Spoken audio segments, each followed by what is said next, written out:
Sir mask निकाल के बोलेंगे, थोड़ी दूरी बनाइए, इससे स्पष्ट सुनाई बात नहीं, मेरी आवाज नहीं आपको ऐसा है। पिछले वर्षों में जो अतिरिक्त सीटें होती थी बच जाती थी, जैसे काउंसलिंग करके लॉ में एडमिशन के लिए विश्वविद्यालय भेजता है, तो सीटें 4-5 बच जाती थी, उस पर महाविद्यालय को कहता था कर लो एडमिशन। लेकिन यहाँ इस तरह क्या न्यूसेंस क्रिएट होता रहता है, तो पिछले वर्षों में भी महाविद्यालय एडमिशन नहीं करता है। विश्वविद्यालय का काम है, परीक्षा वो लेते हैं, मेरिट वो बनाए, जिनको भेजेंगे उनका एडमिशन हम यहाँ देंगे। इस साल भी यही निर्णय लिया गया है कि विश्वविद्यालय जो सीटें बची हुई हमारे यहाँ उनके सापेक्ष हो मेरिट बना के दे दे, एकदम फेयर। और जो मेरिट पर लड़के आएंगे उनका एडमिशन यहाँ होगा, जिनको भेजेंगे काउंसलिंग करके। समझ रहे ना, विश्वविद्यालय की सारी जिम्मेदारी है लॉ में एडमिशन की, हमारी नहीं। फीस भी वही जमा होती है, पैसा भी वही लेते हैं और काउंसलिंग भी वही कराते हैं। तो जिनको मेरिट से भेजेंगे हम एडमिशन अपनी तरफ से एडमिशन नहीं करेंगे। सुनिए सर तो बोल चुके, लेकिन सर अभी आप खड़े रहिए, हम भी बता रहे हैं। विश्वविद्यालय ने एक कह सकते हैं नोटिस जारी किया है कि मैं महाविद्यालय की इन 5 सीटों का अधिकार प्राचार्य महोदय या LLB डिपार्टमेंट के विभागाध्यक्ष को देता हूँ। अब सर विभागाध्यक्ष को सुनिए, उसकी डेट 25 से 30 थी, उसको बढ़ा करके विद्यालय ने जब इन्होंने नोटिस नहीं दिया कि इनका एडमिशन किया गया, उसकी डेट बढ़ा के 1 से 5 कर दिया। सुनिए सर,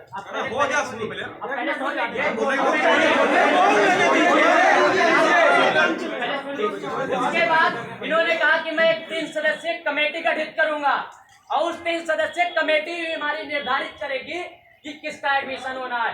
LLB में हमारा जनरल रैंक 96 है, जो कि महाविद्यालय में अगर सबसे पहला एडमिशन अगर होना चाहिए तो हमारा होना चाहिए। मैं अपना फॉर्म सबमिट कर चुका हूँ, अपना फॉर्म दे चुका हूँ, लेकिन 14 दिन से मुझे गुमराह किया जा रहा है। तो आप सोच लीजिए आपके साथ कैसा बर्ताव किया जाएगा। आप बता रहे हैं कि मेरे हाथ में नहीं है, विश्वविद्यालय के पास चला गया है। उसकी वजह यह है कि जो यहाँ पे धरने पे बैठे हुए हैं कि किसी तरीके से बहला दिया जाए, किसी तरीके से अब कोई बात नहीं रह गई। अगर सुनना है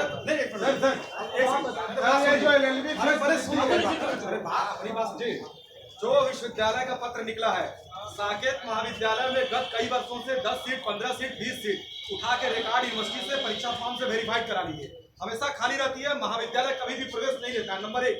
नंबर 2, जिस पत्र की बात शेष तराण जी कर रहा है, वह पत्र चूंकि घोषित महाविद्यालयों में सीट नहीं भर पाता है विश्वविद्यालय, इस वजह से उनके लिए एक सामान्य पत्र जो 30 महाविद्यालय है और विश्वविद्यालय से उनके लिए निकलता है, न कि साकेत महाविद्यालय में जहाँ की सालाना 3000 फीस रहती है। बात नहीं रुक जाइए।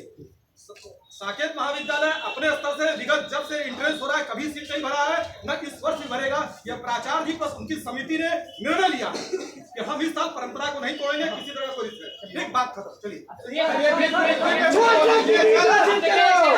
ये अपनी परंपराएं तो आपको गिना के चले जाएंगे, हिला हवाली दे देंगे, आपको समझ में आ जाएगा। लेकिन अंदर की बात तो यह है कि अपने रिश्तेदार, अपने भाईचारे MP MLA 2-4 जो हैं, उनके कह रहे हैं कि उनका एडमिशन चुपके से हो जाता है, छात्र नहीं जान पाते कि किसका एडमिशन हो गया।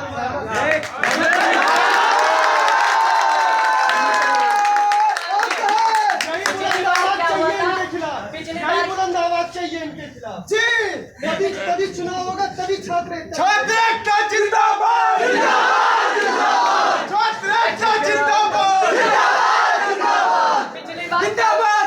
पिछली बार क्या हुआ था, 7 सीट बची थी, 7 सीट प्राइवेट कॉलेज में अगर किया जाएगा तो एक कॉलेज की फीस 25-30 हजार रुपए पड़ रही है, जो प्राइवेट कॉलेज है, कहीं कहीं 1 लाख रुपए फीस है। वो हो सकता है कि अगले का एडमिशन कर रहे हो तो 50,000 लेकर भी कर रहे हो। यहाँ से छात्र नेताओं का एडमिशन नहीं हो रहा है, जिनका रैंक 96 है, EWS के साथ में 96 रैंक लगाया गया है, उनका एडमिशन नहीं कर रहे हैं। कह रहे हैं मैं सीट खाली कर दूंगा, आप 2 महीने बाद आइएगा, उसके परीक्षा फॉर्म के साथ में वो भी 5 सीट बची रहेगी। वो यहाँ से किसी प्राचार्य के कह सकते हैं रिश्तेदार होंगे, या कह सकते हैं चीफ प्राक्टर के रिश्तेदार होंगे, या कोई ना कोई उनका बहुत खास होगा। हमारे आपके जैसे गरीब किसान का लड़का मजदूरी करने वाला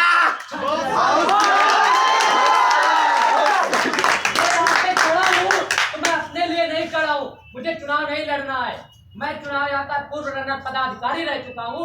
अभी यहाँ पे 10 कह सकते हैं चीफ प्रोफेसर आए हैं, मुझे जबरदस्ती के साथ इस तरीके से ले गए हैं जैसे किसी आतंकवादी को उठा कर ले जाया जाता है। मुझसे कह रहे हैं ये समझ लीजिए थाना की हवालात है, ये छात्र नेताओं को प्रचार को हवालात दिखाते हैं। इनको ये नहीं पता है कि इस महाविद्यालय में 14,790 छात्र पढ़ते हैं। अगर इनके खिलाफ आंदोलन करना शुरू कर देंगे तो इनको अपनी कुर्सी छोड़ना पड़ जाएगा। जैसे अब मैं अभी 2019 की मैं बात कर रहा हूँ, नरदेश्वर पांडे सर यहाँ के प्रचार थे, उन्होंने छात्र नेताओं के ऊपर देशद्रोह जैसे और मेरे ऊपर खुद इस महाविद्यालय ने अब तो लीजिए इतना घटिया काम किया है कि आर्टिकल 124A के तहत देशद्रोह का मुकदमा दर्ज किया है। किस एंगल से मैं देशद्रोही हूँ? अगर मैं अपने एडमिशन के अधिकार की मैं बात करता हूँ तो क्या मैं देशद्रोही हो जाता हूँ? हाँ या ना बताइए। आपके अधिकारों की बात करता हूँ तो मैं देशद्रोही हो जाता हूँ। क्लास नहीं चल रही उसके अधिकार मैं कहता हूँ क्लास चले, क्या देशद्रोही हो जाता हूँ? महाविद्यालय इतना भ्रष्ट हो चुका है कि ये केवल मुकदमा करने जानता है और पुलिस प्रशासन को बुला के छात्र नेताओं को हटाने का काम करता है। लेकिन इनको ये नहीं पता है महाविद्यालय में 14,000 स्टूडेंट है। अगर वो रोड पे उतर जाएंगे तो कुर्सी छोड़ के जहाँ से आए हैं मुरादाबाद प्रचारी महोदय को चला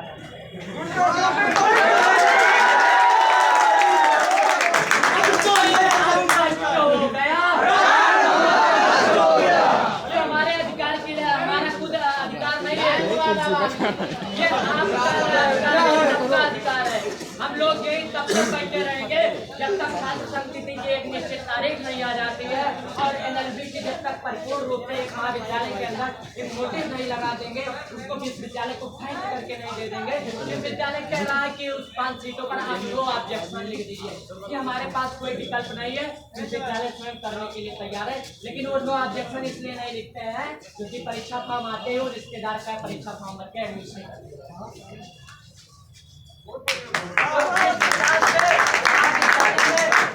आप सोच लीजिए एक बच्चे की 54 रुपए फीस पड़ रही है छात्र संघ। अब 15,000 बच्चे एक साल में पढ़ रहे हैं। अब उनकी 3 सालों से छात्र संघ का चुनाव नहीं हुआ है।